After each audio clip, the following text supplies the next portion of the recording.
সম্পূর্ণ নতুন নিয়মে কিভাবে ফেসবুক পেজের নাম পরিবর্তন করতে হয় সেই প্রসেসটা আজকের এই ভিডিওতে চলুন দেখিয়ে দিচ্ছি। সো ভিউয়ার্স, আপনার ফেসবুক পেজে আসার পর উপর দিকে আপনার ফেসবুক পেজের প্রোফাইল মেনু এই অপশনে ক্লিক করবেন।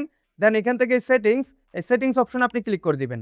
দেন এখানে সার্চ সেটিংস অপশন পাবেন। এই অপশনে ক্লিক করে আপনি নেম লিখে যদি সার্চ দেন, আপনার নেম অপশনটি চলে আসবে। এই নেম অপশনে ক্লিক করার সাথে সাথে আপনাকে ফেসবুক পেজের নেম চেঞ্জের অপশনে নিয়ে আসবে। এছাড়া আমি যদি ব্যাকে চলে যাই, ব্যাক আসার পর আপনি সেটিংস অপশনই থাকবেন। সো আপনি নিচের দিকে স্ক্রল করবেন।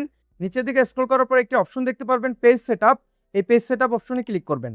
দেন এখানে সর্বপ্রথম আপনি দেখতে পাচ্ছেন নেম। এই নেম অপশনে ক্লিক করলে সেম ভাবে আপনাকে নেম চেঞ্জের অপশন নিয়ে আসবে। এখন এখানে আপনি আপনার পুরাতন নামটি দেখতে পারবেন। এখন আপনি নতুন যে নামটি দিতে চান, এই পুরাতন নামটি কেটে এখানে আপনার নতুন নামটি আপনি দিয়ে নেবেন। এবং নাম চেঞ্জের উপরে একটি নোট দেখতে পাচ্ছেন, if you change your name you can't change it again for 60 days. এর মানে হচ্ছে আপনি আজকে যে নাম পরিবর্তন করতেছেন, আজকে থেকে শুরু করে 60 দিনের ভিতরে আপনি চাইলে আবার নাম পরিবর্তন করতে পারবেন না। পুনরায় নতুন নাম দিতে হলে 60 দিন পরে যে আপনাকে নতুন নাম দিতে হবে। সো আমি এখানে পুরনো নাম কেটে আমার নতুন নাম দিয়ে নিব। ধরেন আপনাদের বোঝানোর সুবিধার্থে আমি এখানে সজীব খলিফা দিয়ে নিব। দেন নাম দিয়ে দেওয়ার পর নিচে আপনি দেখতে পাচ্ছেন রিভিউ চেঞ্জ। এই রিভিউ চেঞ্জ অপশনে ক্লিক করে দিবেন।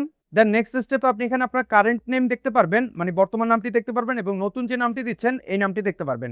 সো নিচের দিকে আপনি দেখতে পাচ্ছেন সাবমিট ফর অ্যাপ্রুভাল, এই অপশনে আপনি ক্লিক করবেন। ক্লিক করার সাথে সাথে আপনি দেখতে পাচ্ছেন আমাদের ফেসবুক পেজের নাম কিন্তু এখানে পরিবর্তন হয়ে গেছে। সো আমি যদি আপনাদেরকে ব্যাকে যেয়ে দেখাই, আমার প্রোফাইলে চলে যাই। প্রোফাইলে যাওয়ার পর দেখতে পাচ্ছেন একটু আগে কিন্তু আমাদের এই ফেসবুক পেজের নাম নিশান বিশ্বাস ছিল, এখন কিন্তু আমাদের এই ফেসবুক পেজের নাম সজীব খলিফা হয়ে গেছে।